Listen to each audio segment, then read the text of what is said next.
BTS versus Blackpink আন্তর্জাতিক অ্যাওয়ার্ডে কে এগিয়ে। প্রথমে আসি বিলবোর্ড মিউজিক অ্যাওয়ার্ড। বিটিএস পেয়েছে 12টি অ্যাওয়ার্ড আর ব্ল্যাকপিঙ্ক 0। এরপরে আসি আমেরিকান মিউজিক অ্যাওয়ার্ড। বিটিএস পেয়েছে 11টি অ্যাওয়ার্ড আর ব্ল্যাকপিঙ্ক পেয়েছে মাত্র 1টি অ্যাওয়ার্ড, তাও আবার 2022 সালে যখন বিটিএস মিলিটারিতে ছিল।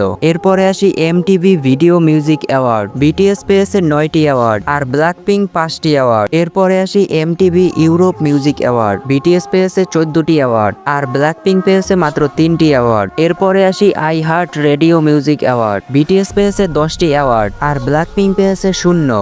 এরপরে আসি পিপলস চয়েস অ্যাওয়ার্ড। বিটিএস পেয়েছে 11টি অ্যাওয়ার্ড আর ব্ল্যাকপিঙ্ক পেয়েছে মাত্র 2টি অ্যাওয়ার্ড। এরপরও কিছু ব্ল্যাকপিঙ্ক ফ্যানরা বলে বিটিএস নাকি ব্ল্যাকপিঙ্কের পায়ের কাছেও নেই।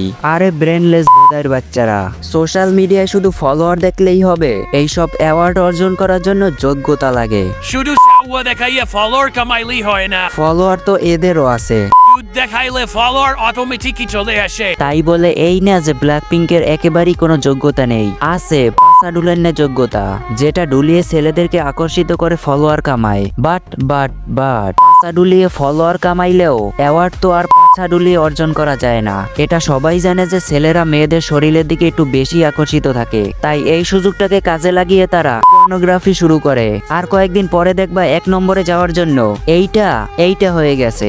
এরপরে ব্যাপারটা সবাই বুঝে নিন। ব্ল্যাকপিঙ্কে প্রোটেকশন ছাড়াই দুচে দিন। I'm a rider, provider. Bring the heat, girl. I'ma bring the fire.